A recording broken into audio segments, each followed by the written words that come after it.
Let's look at reality in relationship with self-image. So here's the reality. And then we have a self-image that is ahead or behind or exactly located in reality. So when our self-image and our reality match exactly, we are in a comfortable place. We're in a sane place. So it's high sanity, high integration, high comfort, low movement, low growth, and a slow death. Now, when our image moves a little ahead of our reality, we have more dissociation. We have an image, but there's a gap. So there's more dissociation with reality. We're mildly crazy, right? I'm going to make $1 million this year. I'm going to make $1 million this year. The bank account is saying 300,000, right? But we're mildly crazy. There's a dissociation from a reality. There's lots of growth if we're staying present with reality. There's lots of growth because it provides vision. If we're delusional, meaning if we've confused our vision and are denying reality, there's no basis for growth because you think you're already there, right?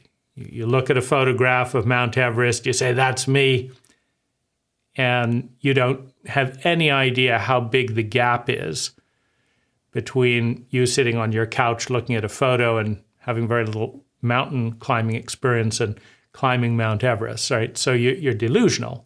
So there's low growth. You sit there, I'm going to do that, next time I have a free week, I'll fly over there, get on my hiking boots, and, so there's no growth. There's no preparation, research, etc., because you're in delusion.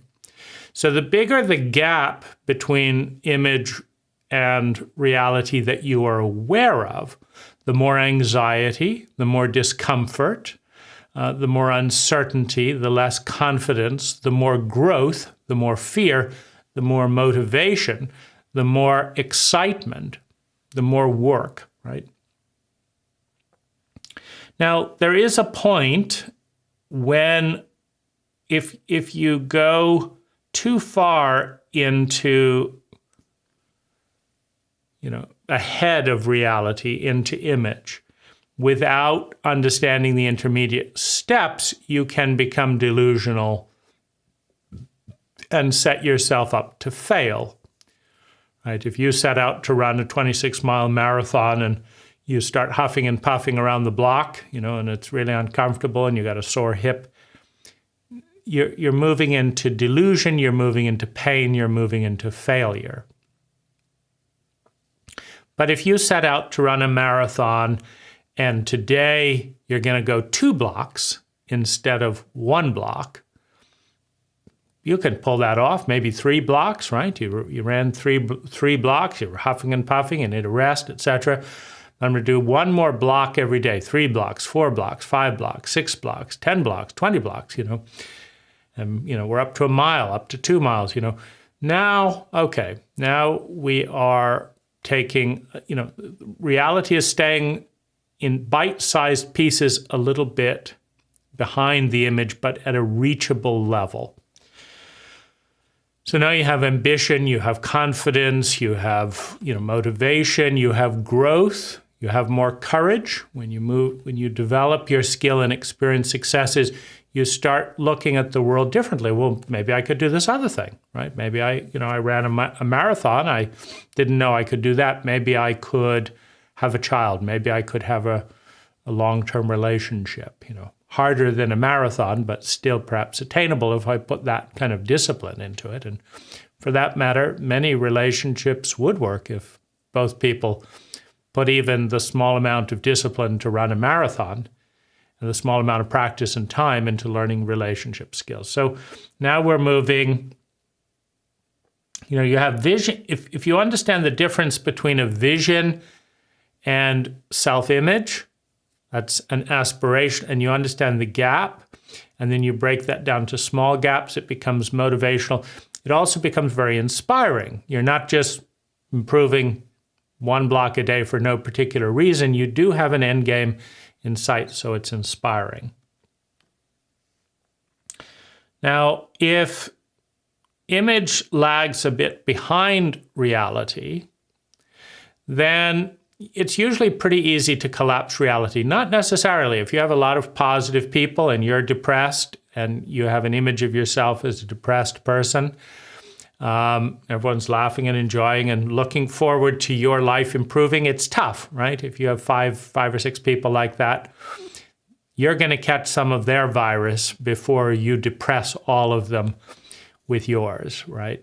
Just the law of mass. They're bigger than you.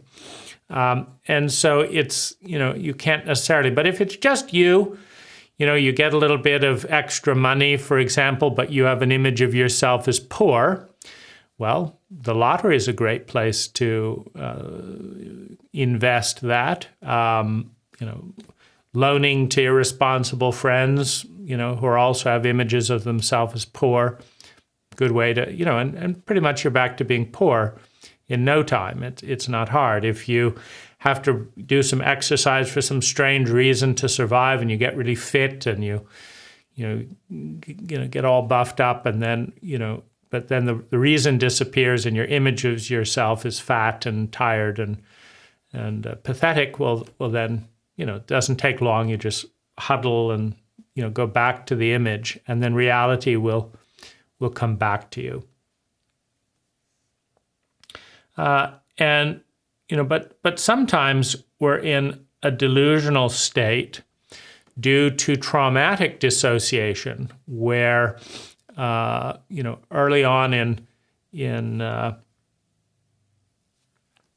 childhood, some very intense patterns were set in place with very high emotional overtones. So they're really burned into the body, they're burned into the identity.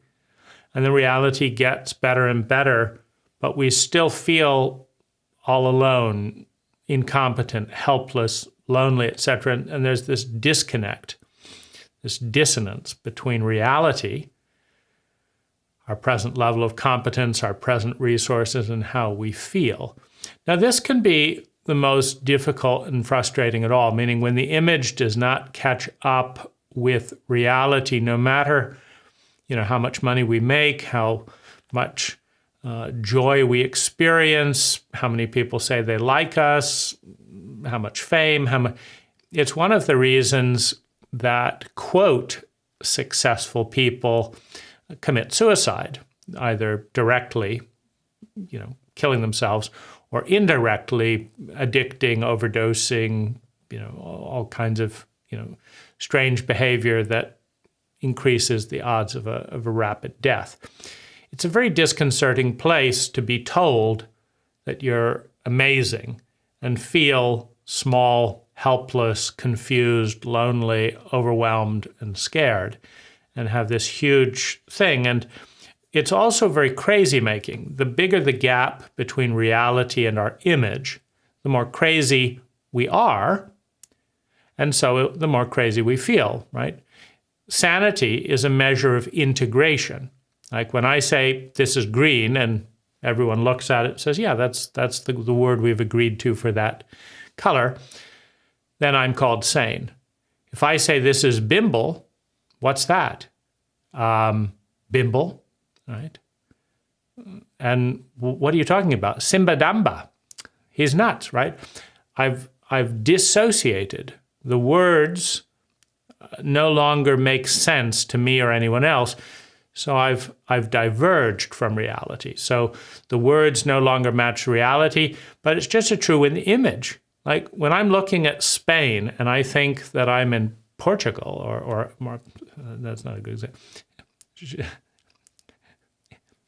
When I think I know my geography, right, and I don't, then you've got an increasing level of insanity.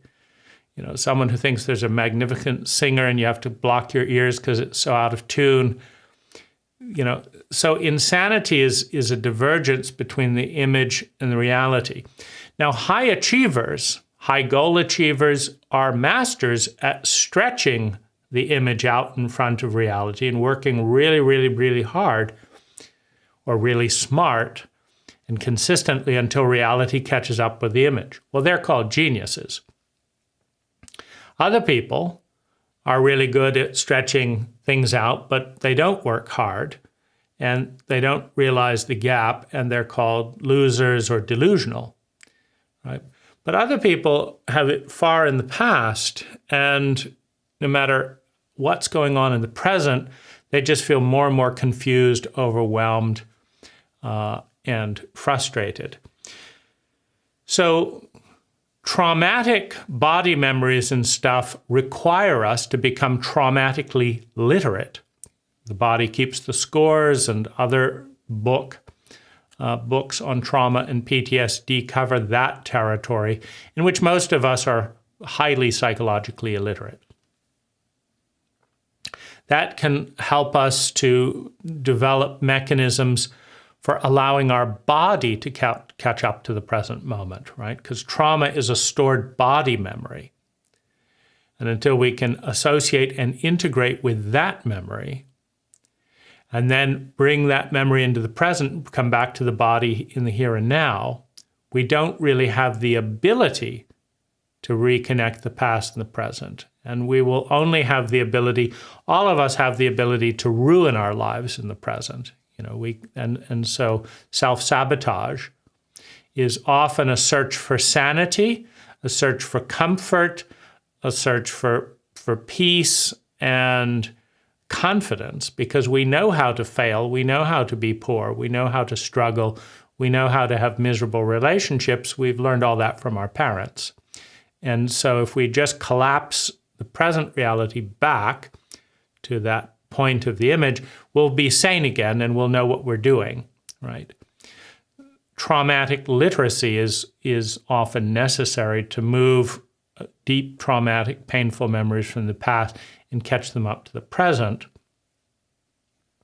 And similarly, right, the best place to be is to know the difference between a vision and an image, right? I aspire to be this, but here I am.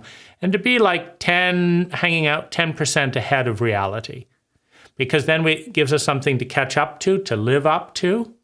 So to have our image about 10% ahead of reality, I think I'm 10% more successful than perhaps I actually am, and I'm learning about that, and I'm thinking that, and then my vision is out in the future, and I know the difference, and it's often better not to talk to other people about big gaps between reality and that, because other people do not have the capacity in many cases to vision or to have confidence in someone else's vision, so they will try and tear it down, and that's counterproductive for you. If you have a big vision, right, and you keep that somewhat contained, if you're Elon Musk, you can publicly bring the entire world up to your vision, but for most people, they would be pulled down. It requires very high pain tolerance to publicly have a very big vision and work at it, right? And have all the shortcomings and mistakes along the way to be visible. It's an incredible amount of courage and inspiration. So this is just a little bit of the territory. And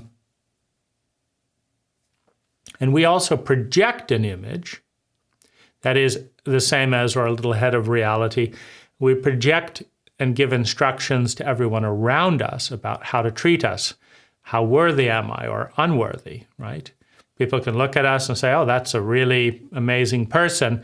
But if we look down, look away, and cringe when they compliment us, and then tell me more whenever they criticize us and stuff, we can train, we can project an image, and most people are relatively sheep-like, right? So if you say, I'm a worthless piece of garbage, most people will say, okay, and treat you that way.